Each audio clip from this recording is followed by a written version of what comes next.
Peace. Welcome to Dubspot's Dojo, the Beat Bang Theory. I'm your host and Dubspot Instructor Shareef Islam, and today my guest is from the world-renowned, world-famous D.I.T.C, Diggin in the Crates, one of the most influential producers and artists of our time, Lord Finesse.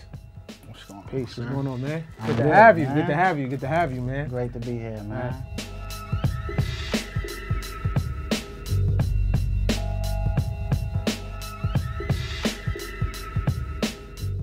Back on the scene, long time no hear from. It's the funky man, the brother with the same sound. I've been cooling a body and some change. You are one of the few that's an artist and producer that's like in both fields.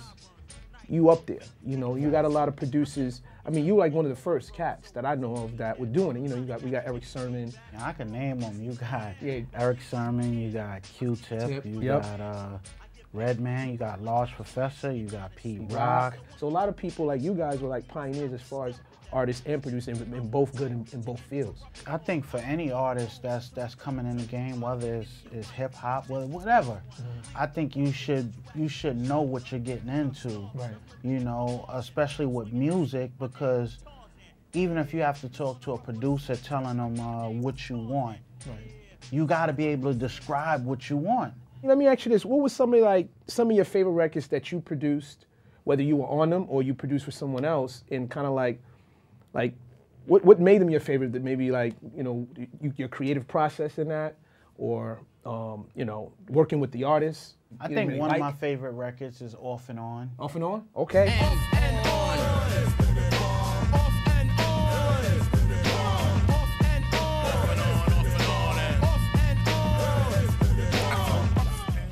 I like creating magic with artists. Like, I consider myself a tailor. You know, let's say I'm a tailor. I might, you know, got some beats already done. So I got suits done, and, you know, if you want to buy one of them suits, fine. But if you're patient and you really want to create some magic, I got some fabric in the back. Like that. I can size you up, fit you up with the fabric. Right. So when you walk in a party, you got something nobody has. And that's the beauty of music. Tailor-made for the artist. Right. So when you can sit with an artist and pick the artist's mind and see where they want to go with it, and they can name different instruments, and, you know, and y'all sit and build that together, and it becomes phenomenal, then it's dope. Me and you were talking about this. We was chopping it up before about the process, and you know, we're in a digital age with the high technology. You just pulled out, for those who don't know what these are 45s. These is actual vinyl, people who are, you know, I know YouTube is the digital crate of today, but it's something about Nah, I mean, the record. It's cool. YouTube is good. When you rely too much on it, you're bugging. You know, because it's nothing like vinyl, man. Right. It's nothing like vinyl. It's nothing like playing a record, panning the left side, panning the right side, and most of all, getting that warm analog sound. Now with YouTube, you gotta hope somebody's gonna have that love and passion that we're talking about to rip it the right way with the right quality, so you can do what you want with it. Right. You only as good as what somebody rip and put up there. So if they don't rip nothing and put it up there, then you trash. You're done. you straight done. Right. So you listen to the music. You don't just look for samples. You actually listening to these records. Right. I mean, because when I'm listening to the records, I'm listening for different things. Right. Yeah, I can listen to see if I'm going to find a great loop. Or I could listen to see, okay, it's some kicks and snares on here. With the kicks and snares, I can create my own drum kit. Right. You know, my own personal drum kit. Not wait until it's uploaded on the internet and I got a drum kit now. Right. But to create your own drum kit and signature sound, and when you produce a record and people go, yo, what was those drums you used? It makes you feel good because it was well worth putting that energy in to creating your own drum kit and your signature sound. What was you using? What was your stuff? Your arsenal, your weapons of choice. Back in the days, my weapon of choice was the SB1200 and the 950. It was in the world of limitation. That's what I always like to say, the world of limitation.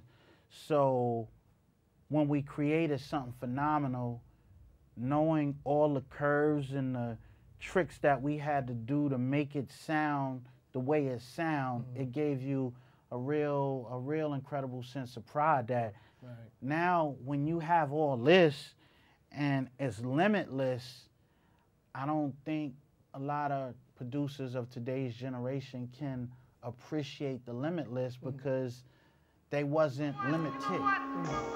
I'm hip to the game. I'll always be the same. Cause while I'm broke, I got fame, sunshine or rain. Ain't a damn thing changed. I'm hip to the game. I'm basically now, I'm an MPC dude. Prime story. I'm in Cali. Dr. Dre, good friend of mine, Mailman. Ness, what you need in the studio? Give me $1,200, give me my $950. Good. So you know, anybody who has an SB1200, you already know when you load it, might take 3 minutes to load. Yep. Make that little noise while it's loading. So you know, I play the beat. Oh, okay, that's dope. Play something else.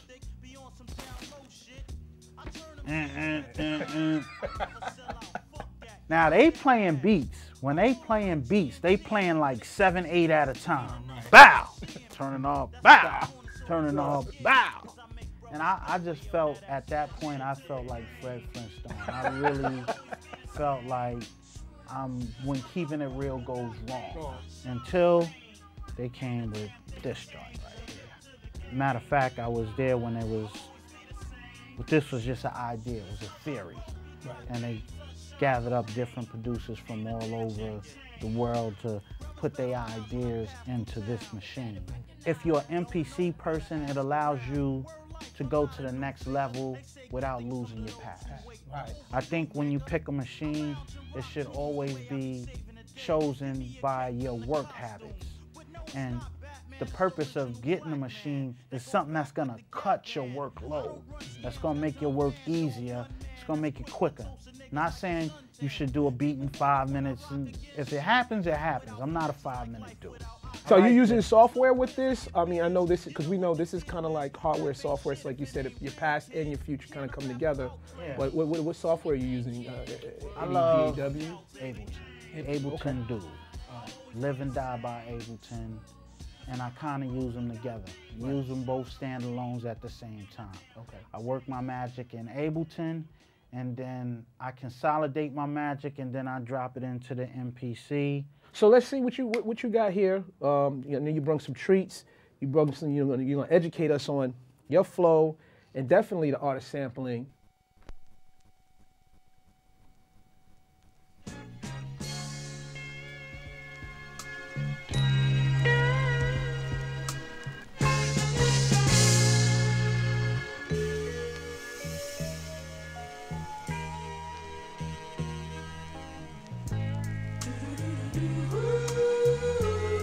Dope soul record.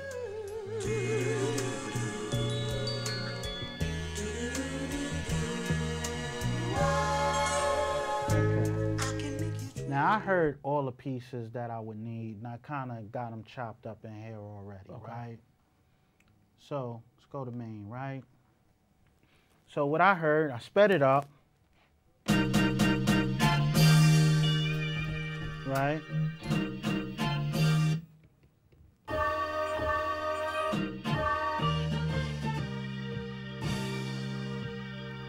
And so I would take that and I would program it.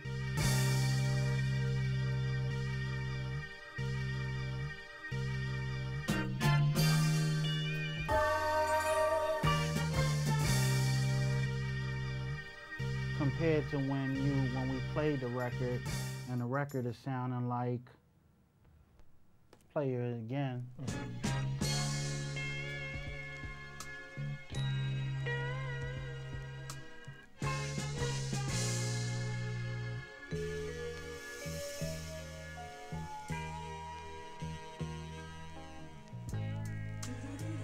Right. So it's different where you hearing it one way, but the way I'm playing it, it doesn't sound nothing like how how and they it's just arranged it little, and everything. it's bits and pieces.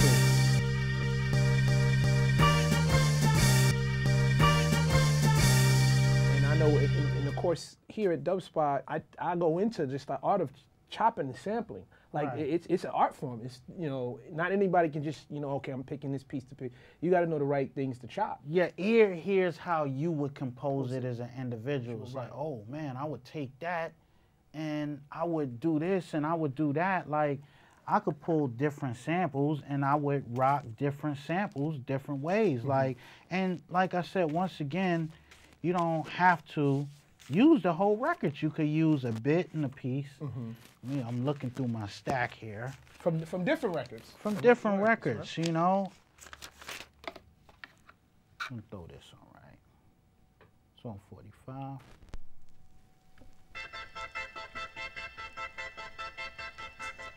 That's all I would need right there. Right. I don't need to put nothing else on it. I would take a hit and then I would funk it out because it's going at a high speed, but if you slow it down, it's gonna be gangster. That's all I need. Then I add the drums and the program into it. Then I'm gonna add bass notes, I'm gonna add horns, I might add a choir, I might do something crazy. Right. But, you know, to me, that's the art of sampling. When you could take a small piece, you don't have to take a whole loop. Like I said, y'all had me digging in the stash. And like even Bismarck replayed this, you know?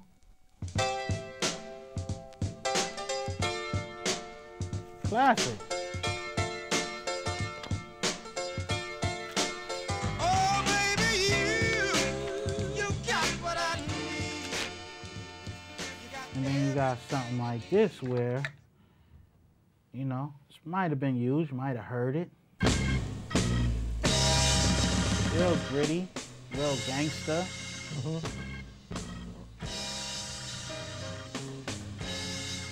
Person rhyme off this part. Yep. No loop. Right, exactly. That's a loop. Now, if you take that and you loop that you might come off with that, you know? You know, as you're going through your records, it's just like a sound designer or somebody's going through their patches in Massive or Contact or something like that, right? Right. Same kind of deal. But you're using vinyl records. I'm using vinyl. Right.